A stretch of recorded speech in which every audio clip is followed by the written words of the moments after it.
사신 옆에 고백하겠습니다. 이신 나의 하나님, 내가 주를 높이고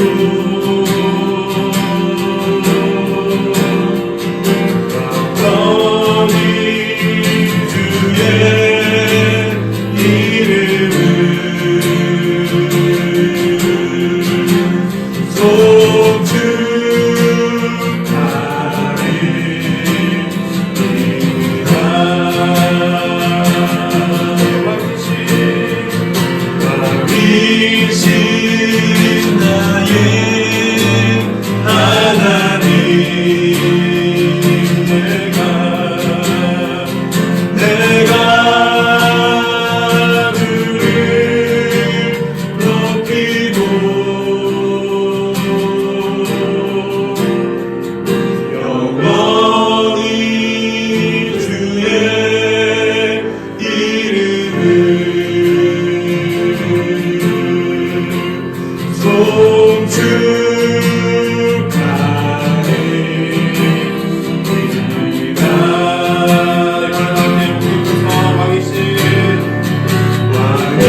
왕이신 나의 하나님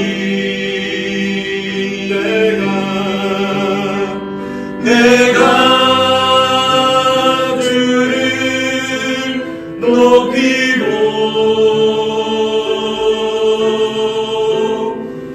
영원히 주의 이름을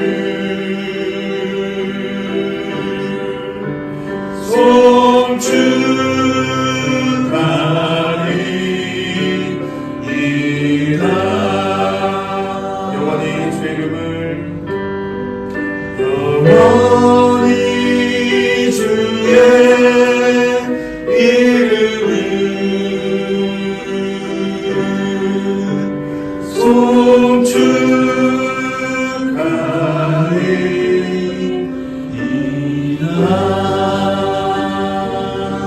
송축하리이다. 예수 그리스도에게 행하신 놀라운 구원의 은혜를 기억하시며 우리가 예수님에게 행하신 일들을 함께 높이고 우리를 구속하신 그 사랑을 함께 묵상하며 이 예배를 위해 기도하며 나도록 하겠습니다.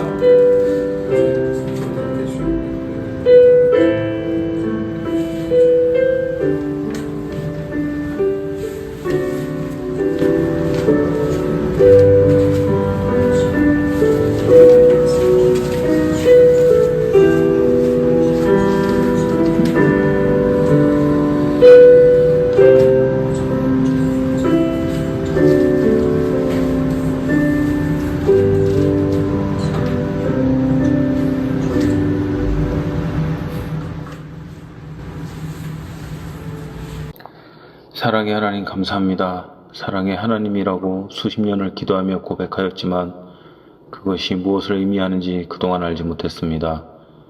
값없이 주신 예수님의 택하여 주신 은혜로 우리 이름을 친히 기억하여 주시고 빛드신 예수를 깨닫게 해주시니 지금은 그 사랑을 말하기에 감당하지도 못할 벅찬 감동으로 사랑의 하나님을 고백하게 하시니 너무나 감사드립니다.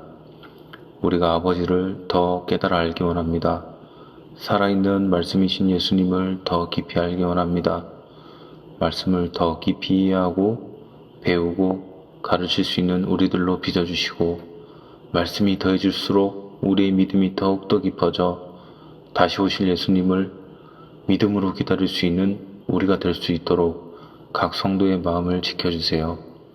예수님이 우리의 허물을 덮어주셨듯 우리도 사람의 허물을 덮어주는 사람 되게 하시고 사랑의 본체이신 예수님이 우리를 사랑하셨듯 우리도 우리의 이웃을 사랑으로 대할 수 있도록 우리의 마음을 사랑으로 충만하게 해주세요. 다만 우리는 연약하여 그것을 못하는 우리를 발견하더라도 이미 구원을 다 이루신 예수님을 바라보고 낙심하지 않게 우리의 마음을 지켜주세요. 우리의 의는 이제 그만 죽게 하시고 내 안에 살아계신 예수님만 드러나게 우리의 삶을 낮춰주세요. 우리의 인생에서 하나님이 하나님됨을 그저 목도하며 하나님이 하시는 일에 감동하고 찬양하는 우리들 되게 인도해 주세요. 우리가 가야 할 집은 하늘 아버지의 집임을 기쁨으로 인내할 수 있도록 우리를 지켜주세요. 감사드리며 이 모든 말씀 우리 구주 예수님의 이름으로 기도드렸습니다. 아멘.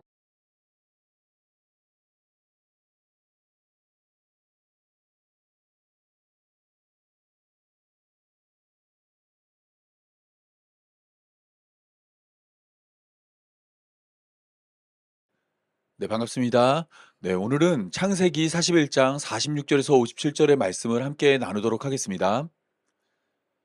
바로의 꿈을 해석한 요셉은 애굽의 총리가 되었습니다. 그리고 요셉의 말대로 7해의 풍년이 시작되었습니다. 모든 땅에서 소출이 심히 많았습니다. 요셉은 바로에게 조언한 대로 애굽 땅에 있는 7년 곡물을 거두어 각성에 저장하였습니다. 쌓아둔 곡식이 얼마나 많은지 바다 모래같이 심이 많아 세기를 그쳤으니 그 수가 한이 없었습니다. 네, 이러한 결과는 요셉에서 비롯되지 않았습니다. 많은 사람들이 창세기 41장 45절에 요셉이 나가 애굽 온 땅을 순찰하였다는 것에 주목하여 요셉의 성실함이 이러한 결과를 만들어냈다고 설교하지만 이러한 결과는 하나님이 하신 일입니다.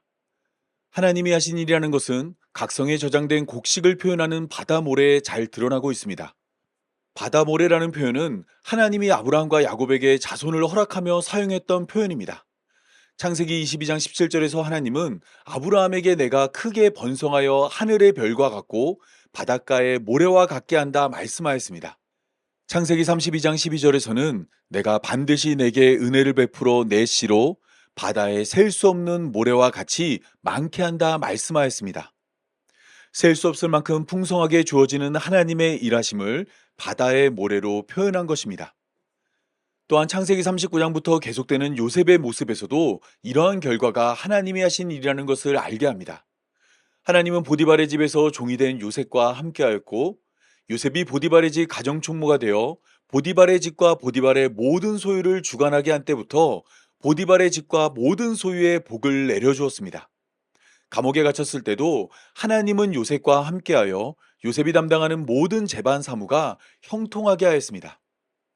때문에 애굽의 풍성함은 하나님이 하신 일입니다. 하나님은 바로에게 2번의 꿈으로 하나님이 하실 일을 알려주었습니다. 이것은 이미 정해진 일이고 하나님이 속히 행할 일입니다.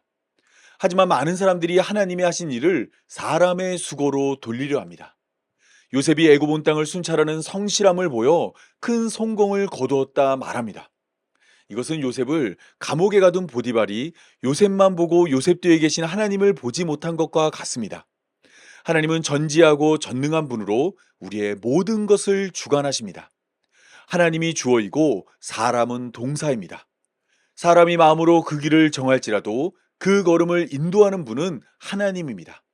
언제 어디서나 눈앞에 서 있는 사람을 보지 않고 우리의 삶을 인도하는 하나님을 바라봐야 합니다. 애굽의 7해 풍년이 시작되었습니다. 창세기 41장 50절에 의하면 요셉은 이 기간에 2 아들을 얻었는데요. 당시 요셉은 사브낫 바네아라는 애굽식 이름으로 불렸고 요셉의 장인 온 제사장 보디베라도 애굽식 이름을 사용했으며 요셉의 아내 아스낫도 애굽식 이름으로 불렸기에 2 아들의 이름도 애굽식으로 이름 지어야 합니다. 그런데 요셉은 2 아들의 이름을 애굽식이 아닌 히브리식으로 이름하였습니다. 첫째 아들의 이름은 므낫세로 그 뜻은 하나님이 내게 내 모든 고난과 내 아버지의 온 집안 일을 잊어버리게 하셨다입니다. 둘째의 이름은 에브라임으로 그 뜻은 하나님이 나를 내가 수고한 땅에서 번성하게 하셨다입니다. 이로보건대 요셉은 겉만 애굽 사람이지 속은 여전히 히브리 사람이었습니다. 눈에 보이는 모든 것을 신으로 섬기는 애굽에서 애굽 사람과 결혼했고 애굽 이름을 사용하며 애굽을 다스렸지만 요셉의 근본은 하나님께 있었습니다. 흔히 우리는 거룩이란 것을 세상으로부터 도망치는 것이라 생각합니다. 하지만 거룩은 세상 가운데 거하며 그들로부터 구별되고 분리되는 것입니다. 아무도 없는 무인도나 높게 벽을 두른 수도원에 갇혀 사는 것이 거룩이 아니라 세상 가운데 거하며 그 안에서 하나님의 뜻을 따르는 것이 거룩입니다. 그런 의미에서 예수님은 거룩한 삶을 사셨습니다. 세상으로부터 도망치지 않고 세상 가운데 들어가 그들로부터 구별되고 분리되었습니다. 정의란 이름으로 서로가 서로를 정죄할 때 예수님은 죄인들의 허물을 덮어 사랑하였습니다. 모두가 더 많이 가지려 할 때 예수님은 자신의 생명마저 나누어 주었습니다. 더 높이 올라가는 것을 성공으로 여기는 자들 가운데 예수님은 더 낮은 곳으로 내려가는 것을 성공으로 여겼습니다. 그리고 모든 사람이 더 오래 살고자 발버둥칠 때 예수님은 자신의 생명을 십자가에 내려놓았습니다. 세상 가운데 거하나 세상에 속하지 않았고 세상과 어울렸으나 세상을 따르지 않았던 것입니다. 당연히 예수님을 믿는 우리도 예수님을 따라 이 땅 가운데서 거룩을 추구해야 합니다. 날마다 세상으로부터 도망치는 거룩이 아니라 세상 가운데로 들어가 구별되고 분리되는 삶을 살아야 합니다. 물론 이러한 거룩은 힘듭니다. 세상과 어울리지 않고 높게 담을 쌓으면 쉽게 구별되고 분리될 수 있습니다. 그러나 이러한 거룩은 예수님이 완성하신 거룩과 거리가 멉니다. 예수님이 세상 가운데 거하며 구별되고 분리된 것처럼 우리도 세상 가운데 거하며 구별되고 분리되어야 합니다. 가장 먼저 우리는 우리의 가정에서 구별되고 분리된 모습을 보여야 합니다. 그리고 직장과 이웃과 친구의 관계에서도 구별되고 분리된 모습을 보여야 합니다. 누구나 우리가 예수님을 믿는 자로 세상 가운데 거하지만 세상에 속하지 않았다는 것을 알아야 합니다. 누구나 우리가 율법이 아닌 은혜로 사는 자라는 것을 알아야 합니다. 교회의 교회됨은 높이 솟은 십자가 아래 모여 있는 것으로 증명되지 않습니다. 교회의 교회됨은 예수님을 따라 세상 가운데서 구별되고 분리될 때 드러납니다. 요한복음 13장 34절에서 35절입니다. 새 계명을 너희에게 주노니 서로 사랑하라. 내가 너희를 사랑한 것 같이 너희도 서로 사랑하라. 너희가 서로 사랑하면 이로써 모든 사람이 너희가 내 제자인 줄 알리라. 우리 모두 서로 사랑으로 세상 가운데서 거룩을 추구하는 교회로 부름받은 성도의 삶이 되길 바랍니다. 무엇을 바꾸고 어떤 것을 나누며 어떻게 해야 구별되고 분리되는지 고민하며 근심하며 또한 그것을 행하는 성도의 삶이 되길 바랍니다. 7회의 풍년이 끝나고 요셉의 말대로 7회의 흉년이 시작되었습니다.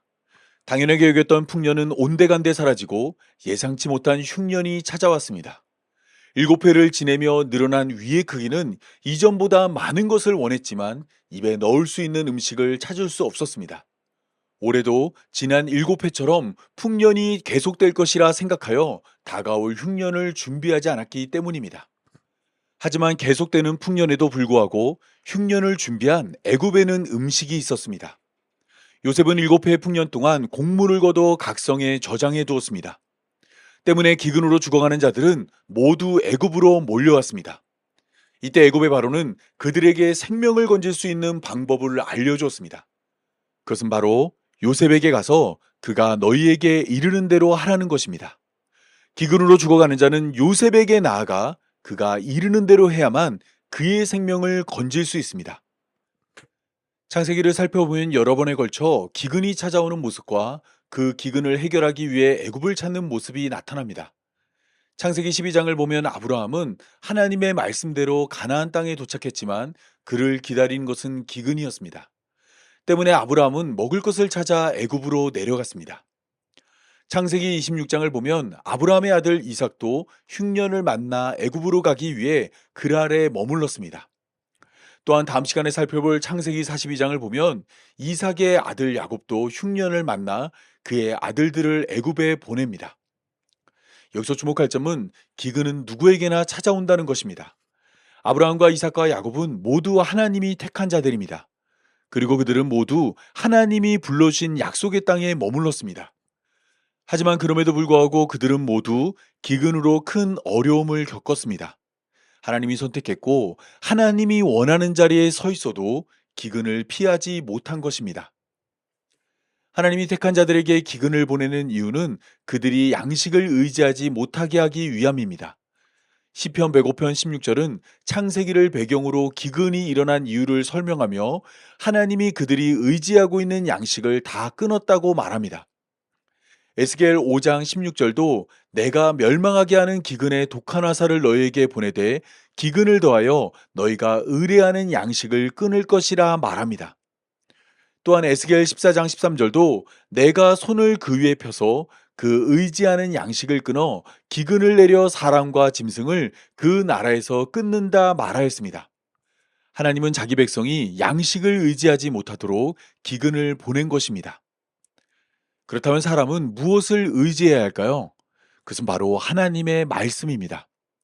신명기 8장 3절을 보면 하나님은 이스라엘 백성들에게 만나를 주며 이것을 이스라엘 백성들에게 허락한 이유는 사람이 떡으로만 사는 것이 아니요 하나님의 입에서 나오는 모든 말씀으로 사는 것을 알게 하려 한다 말씀하였습니다. 사람이란 존재가 양식을 의지하지 않고 말씀을 의지해야 한다 말한 것입니다. 말씀을 의지해야 하는 이유는 마지막 심판 가운데 임할 기근 때문입니다. 아모스 8장 11절을 보면 하나님은 마지막 심판의 날에 기근을 보낸다 말씀하였습니다. 이 기근은 양식이 없어 주림이 아니며 물이 없어 가람이 아닙니다. 이 기근은 여호와의 말씀을 듣지 못한 기갈입니다. 때문에 이 기근을 해결하기 위해서는 말씀이 필요합니다. 그래서 하나님은 요한복음 1장 14절이 말하고 있는 것처럼 말씀이 육신이 되신 예수님을 우리에게 보내주었습니다. 말씀 없는 기근을 해결하기 위해 말씀이 육신의 옷을 입고 예수님으로 나타난 것입니다. 말씀으로 오신 예수님은 우리의 참된 양식이요 참된 음료입니다. 하늘에서 내려오는 만나는 하루의 양식에 불과하지만 하늘에서 내려온 예수님은 우리의 영원한 양식입니다. 세상의 양식은 먹고 뒤돌아서면 다시 줄여 먹을 것을 찾게 되지만 예수님을 먹고 마시는 자는 영원히 줄이지 않고 영원히 목마르지 않습니다. 말씀이 없는 기갈을 해결할 수 있는 분은 오직 예수님밖에 없고 예수님을 먹고 마실 때 예수님의 생명이 그 안에 충만하게 됩니다. 7년의 풍년 뒤 7년의 흉년이 임한 것처럼 우리의 삶에도 언젠가는 하나님의 기근이 임할 것입니다. 데살로니가전서 5장 3절은 그때를 이렇게 소개합니다. 그들이 평안하다, 안전하다 할 그때에 임신한 여자에게 해산의 고통이 이른같이 멸망이 갑자기 그들에게 이르리니 결코 피하지 못하리라. 누가복음 17장 26절에서 30절도 같은 이야기를 합니다. 노아의 때에 된 것 같이 인자의 때에도 그러하리라. 노아가 방주에 들어가던 날까지 사람들이 먹고 마시고 장가들고 시집가더니 홍수가 나서 그들을 다 멸망시켰으며 또 롯의 때와 같으리니 사람들이 먹고 마시고 사고 팔고 심고 집을 짓더니 롯이 소돔에서 나가던 날에 하늘로부터 불과 유황이 비오듯 하여 그들을 멸망시켰느니라. 인자가 나타나는 날에도 이러하리라. 그런데 가만히 오늘의 세상과 교회를 살펴보면 그 모습은 7년의 풍년이 끝나는 때와 같습니다. 많은 사람들이 오늘의 양식에 만족하여 다가올 심판을 준비하지 않습니다. 어제의 삶에 기대도 하지 않은 오늘이 선물처럼 주어진 것처럼 오늘이라는 삶에도 내일이 선물처럼 주어질 것이라 생각합니다. 하지만 우리의 삶은 끝이 정해진 책과 같습니다. 부자나 가난한 자나 권세 있는 자나 능력 없는 자나 강한 자나 약한 자나 누구나 그 마지막은 죽음입니다. 저마다의 모래가 모래시계 위에서 아래로 쉬지 않고 떨어지고 있습니다. 모래의 분량만 다를 뿐 결국에는 모든 모래가 떨어져 죽음에 이를 것입니다. 이처럼 끝이 분명한 우리는 예수님께 나아가야 합니다. 애굽의 바로가 먹을 것이 없어 죽어가는 자들에게 요셉에게 가서 그가 이르는 대로 하라 말한 것처럼 성경은 죄로 인해 죽을 수밖에 없는 우리에게 예수님께 나아가 예수님을 먹고 마시라 말하고 있습니다. 예수님은 하나님이 성경에 기록한 우리의 처방전입니다. 세상 그 어떤 약으로도 고칠 수 없는 우리의 죽음을 예수님은 고칠 수 있습니다. 우리를 구원하기 위해 십자가에서 찢겨지고 부서지고 나뉘어진 예수님만 우리의 구원입니다. 썩어지고 상하는 세상의 양식으로는 구원에 이룰 수 없습니다. 오직 예수님의 살과 피만 우리의 영원한 양식이 됩니다. 시편 23편을 보면 여호와는 우리의 목자라고 말합니다. 우리의 목자 되신 하나님은 우리를 푸른 초장으로 인도하시고 원수의 목전에서 상을 차려주십니다. 이때 우리는 상 위에 어떤 음식이 있길 바라십니까? 산의 진미로 배를 채워도 그 만족감은 하루나 이틀을 넘기지 못합니다. 하지만 참된 양식이요 참된 음료이신 예수님을 먹고 마시는 자는 영원히 줄이지 않고 영원히 목마르지 않습니다. 다가올 기근 앞에 헛된 것을 구하지 않고 오직 예수님께 나아가 예수님을 먹고 마심으로 영원한 생명을 누리는 교회로 부름받은 성도의 삶이 되기 바라며 오늘 말씀 맺겠습니다. 다 함께 기도하겠습니다. 우리를 푸른 초장으로 인도하시는 하나님, 우리는 다 양 같아서 그릇 행하여 각기 제 길로 갔지만 하나님께서 우리의 모든 죄악을 예수님에게 담당시켜 구원하시니 감사합니다. 먹고 먹어도 밑 빠진 독처럼 모든 것이 사라져 아무것도 남지 않을 우리의 인생에 예수 그리스도를 보내주시고 무엇 하나 모자르지 않는 하나님 나라로 인도하여 주시니 찬양합니다. 세상은 알 수도 없고 줄 수도 없는 구원의 평안으로 하나님을 예배하오니 주님 다시 배울 날까지 흔들리지 않는 믿음 허락하여 주옵소서. 수많은 걱정과 근심과 괴로움이 우리를 엄습할 때 영생의 양식이 주께 있음을 기억하고 우리를 찾아온 예수님을 항상 갈망하는 교회로 부름받은 성도의 삶이 되게 하여 주옵소서. 이 모든 말씀 우리 구주 예수님의 이름으로 기도합니다. 아멘.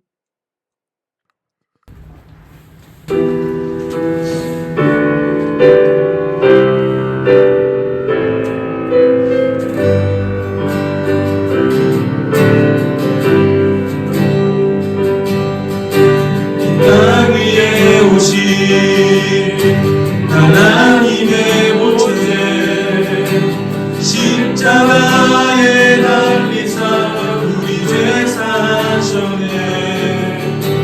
하나님이 부른 지극히 높여 모든 이름 위에 뛰어난 이름을 주사 우리 예수 이름 앞에 절하고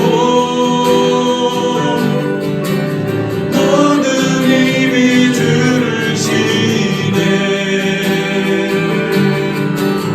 영광 중에 오실 주 보리라 선포해. 만개 만세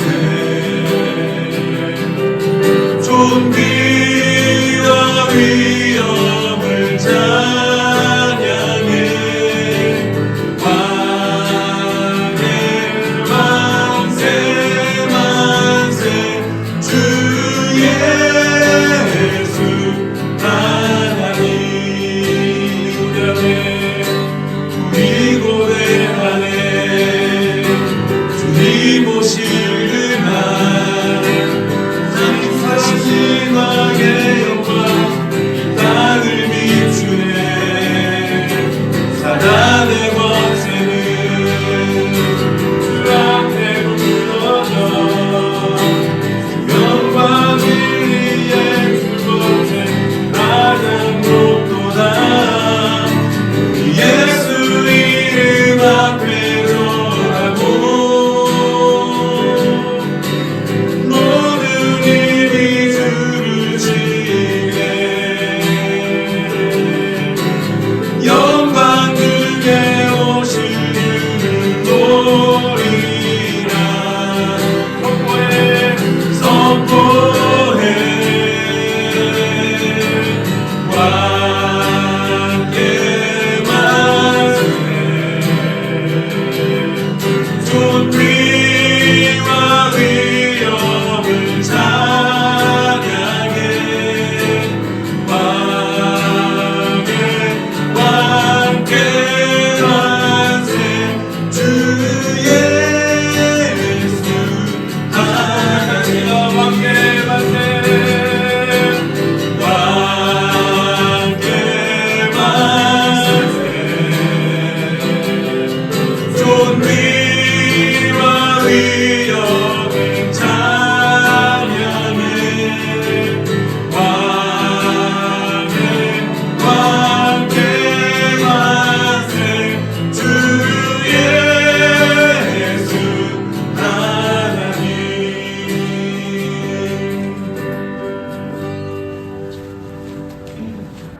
축도로 마치도록 하겠습니다. 이제는 참된 양식이신 예수님의 은혜와 생명 허락하는 하나님의 사랑과 예수님으로 배부르게 하시는 성령의 인도하심이 말씀이 육신이 되어 이 땅에 오신 예수님을 고대하는 모든 성도들과 영원토록 함께하길 간절히 축원하옵나이다. 아멘.